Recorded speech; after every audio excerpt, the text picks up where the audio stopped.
thank you so much for joining us here at Royal English. Your story is amazing and it really aligns with what we are all about. Just to give you a quick context, Lisa has been living in Spain for going on 5 years. Yes, going on 5 years. And she speaks Spanish pretty much fluently because she has really immersed herself. She has enjoyed the journey. She has conquered a lot of psychological barriers.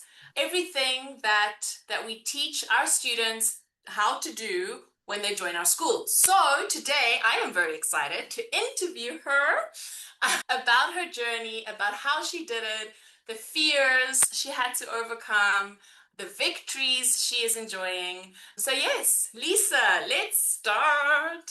Thank How are you you. doing today? Thank you. Thank you. Great to join you. Thanks for having me. Yay, thanks for being here. Okay, so let's start from the beginning. What brought you to Spain and what was your Spanish level like when you arrived? There's a beautiful word in Spanish, and I don't think there's an English equivalent, desamor.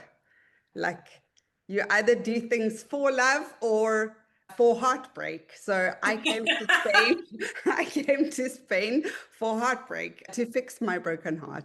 And before I moved to Spain, a few months before, I started with lingo, I think, but I had zero Spanish, none, like cero, Yeah. nothing. Yeah, I Yeah. mean, both Lisa and I are from South Africa, and Spanish is not a language in No, South Africa. It's not a we, language we ne- learn. We we have never 11, we never but even hear it. It's not, you get German tourists who come to yes. South Africa, but you don't hear Spanish. No, no, Yeah. you don't. So yeah, 0, 0. I understand that perfectly. But you've made like amazing progress in just 5 years. Like just 5 years, your grammar is great, your pronunciation is great. What if you had to name one thing? What do you think helped you improve your Spanish so quickly? Immersion, immersion. Talking, being in the language. Like Spanish is beautiful if you live it, it's like something you wear, like you Yeah, put on the language. And exactly. that's how I learned it. Yeah. But a lot of people in Spain for years, they live here for years, but they still struggle with the language. They don't. I know people that have been literally in Spain for maybe 2 decades, 20 years, and they get by. Obviously, you have to get by, but they can't really have a fluent conversation or they can't really give their opinion or they're still very like limited. What do you think made the biggest difference in your case? I think you have to feel the fear and do it anyway. I think you have to be okay making mistakes and you have to try again and try again. It's a very good self-development like tool and lesson. Yes. And there were two things that really helped me. One is that I made Spanish friends. So Yes. I went cycling with a group of local guys who adopted me. And every time I made a mistake, they didn't shout at me, they didn't criticize me, they just laughed, or they were like, no, Lisa, like this, as if you were teaching a kid. Exactly. So I think, yeah, to be able to make mistakes and just feel afraid, but know it's okay. Yes. And that's exactly finding, because at Royal English, we speak a lot about intentional immersion. And I think that's why I love your story so much, because that's exactly what you did without naming it as such. You intentionally went out and you found Spanish friends, you found your cycling group, now your motorcycle group. You just continue looking for opportunities to speak Spanish. You don't hide yourself. So that is really inspirational. And now, even 5 years later, because for me, even being in Spain now going on 8 years, I feel like any language, it's un camino interminable. No, like you never really arrive. Language Yeah. evolves. Even English. Now Generation Z, they have words, and I'm like, where's the dictionary? It evolves. But what do you think intentional immersion means for you now, 5 years later? Oh, it's still, as you say, Un camino muy largo. I think even now it's helpful because I work in Spanish too. So Yes. that for me has been a very big help. And just that for now that I live here, it's a lot easier. So obviously, if you're learning a language and you live in the place or you travel to the place, it's much easier. But also to expose yourself to those opportunities. Like I did a podcast in Spanish, which Well done. like if I listen to it, I think, woof, vaya vergüenza. But that's for me is that continuous, okay, let me find the next challenge. Yes. Wow. And like at the beginning, if you like what small changes when you got to Spain, like in your habits or your routines, like your daily lifestyle changes, what did you change to fit Spanish into your life? I remember the day I changed my phone into Spanish. And then the whole day I was like crying because I didn't understand anything. So I changed it back into English. And then a week later, I changed it back into Spanish. And then I was like, okay, you have to do this. And then I changed Netflix into Spanish. And then I was like, no more English TV. No more English Good. TV, no more English phone, even Spanish social media. Like I started finding social media because the more you make it fun, the easier it Exactly. is. So, like, I found comedians in Spanish and I found I'm interested in sports and cycling. So, I found cyclists, like Spanish cyclists. So, I started following them. And so that Exactly. became that, those small habits made a very big difference. Yeah. And they do. And I think people underestimate it. Like they don't realize that how 5 minutes here or 5 minutes there or following someone you enjoy in English, that really does make an impact on your language learning in the bigger picture. And then your grammar abilities, because people are always grammar, vocabulary. Was that something you studied, like consciously sitting down, grammar, the subjuntivo, our favorite? Or was it something that you absorbed naturally through interacting with the language every day? It was first interacting with the language, and I think I did it the right way around. Like I immersed myself in the language, and then I went to specific grammar classes. And then I was like, oh, okay, now I understand why that's like that. Good. Yeah. But I think if I did all the grammar in the beginning, it wouldn't have helped. Yeah. And even the apps don't really help you. Like it's nice, Yeah.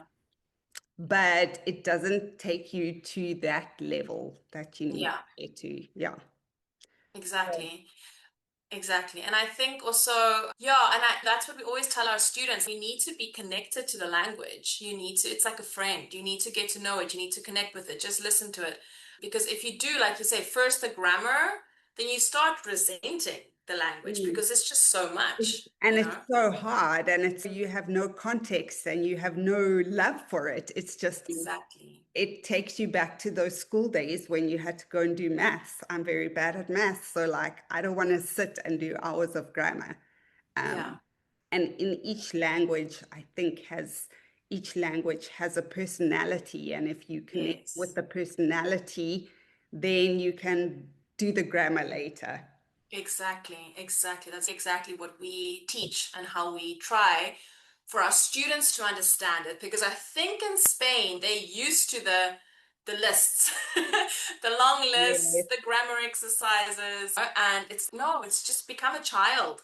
Just listen, absorb, even if you don't really know what's going on, just keep on listening, keep on connecting. And then when you're ready, yes, you will. Grammar does play a role, like actual classes, but exactly what you did before then, just enjoy it.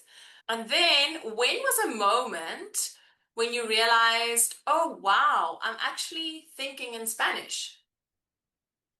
I can't remember exactly when I was thinking in Spanish, but I remember the first time I dreamt in Spanish. And I woke up so excited because in your dreams you can't tell your brain, okay, dream in this language now. Yeah. But I woke up, I was so excited, and in the dream I was speaking Spanish fluently, and I was, Oh, beautiful. wow, this is amazing. And I think that happens, as you said. I think Spain is also very about formación. You have to get to this level and you need this certificate but when you really enjoy the language, I think that's when you can dream in Spanish and think or in English in this case. Yeah. Yeah. Exactly. And I think that's something we really try to teach our students. And it's not a secret. It's like that's just the way we are as humans. There's this quote that says, lovers will always outwork laborers. If you love something, you're going to give way more than someone who's just, oh, I have to do the work. It really is about falling in love with the person of the language. So, yeah, so it's really beautiful what you're saying. Obviously, with that, falling in love also comes a lot of frustration, a lot of embarrassment. Do you have an anecdote that you can share with us, like something that happened that you would never forget? And then obviously how you handled that, how you managed. I have two, probably three, but I'll give you two. I remember I went for a run and this old lady stopped me on the street, and I don't know what she said to me. She just started telling me her whole story, and I was like, sorry. And she was just like, pues gracias por nada. I was like, I didn't grasp exactly what she was telling me, but I knew the tone was not good and that she was No. not happy. So there was that. And I remember going to the orange shop to get a SIM card for my mobile. Oh, yeah? And I was trying to explain to the lady what I needed. And again, it could have been a culture thing, I'm not sure. But she started like talking to me in a very high pitched, like very animated. And I just started crying. I just cried. I was like, and I just left the store. I was like, I can't do this today. I think, you know what, that is what happens to me even when I first arrived. And it took me like 4 years to really find myself in Spain. Because, especially us being communicators, the nature of my job, nature of your job, we like to communicate, we like to give our opinion. And when you're in a country that you can't express that, you just feel like crying. Ah, it is Because at least that's one way to express yourself is through correct. tears. Yeah, no, it is. It's frustrating, but then the reward is amazing. Like when you Yeah. start understanding now people going off in high pitched tones, and you can actually follow and you can give your opinion. Oh, no, that is a good and freeing feeling. Tell us, what advice would you give Spanish people learning English who want to experience the same type of progress through immersion? I love this term you created called 360 learning. It's such a great term. And that's what I would say. Put yourself in the language. Wake up and dress yourself in the language. Change your phone. Follow people on social media. If you're going to waste an hour of your day on social media, you may as well do it in learning a new language. Go to the movies and watch English movies. Put Netflix in English. Go to class, travel, read an English magazine, put yourself at every opportunity, put yourself in that position, and you will find 6 months later, 3 months later, 6 months later, a year later, you will know things that you never even imagined. Yeah. I think it's a bit like going to the gym, right? It's, oh, you have to start with five kilograms of weights and you don't want to, and te da mucha pereza, like you're really lazy, you're not keen on it. And then eventually you do your 5, and 2 months down the line, you're already at 15. I think it's exactly the same with language learning. What I do think is everyone wants a quick fix, como Yeah. algo mágico, ¿no? And we don't have that. You need to do the work. You need to be consistent, right? There's no quick fix in fitness, diet, whatever it is, there's no quick fix. There's no quick fix. Yeah. And then finally, Lisa, after your own experience learning Spanish, how do you see Royal English's approach reflecting the same immersion principles? I honestly love your work, and I'm not saying this because I know you, but for me, your approach epitomizes what the approach to learning a language should be. Because whether you're learning English or whether you're learning Spanish, to overcome those psychological barriers, those fears, your approach really encompasses that. And I have not seen that anywhere else. Keep doing the great work.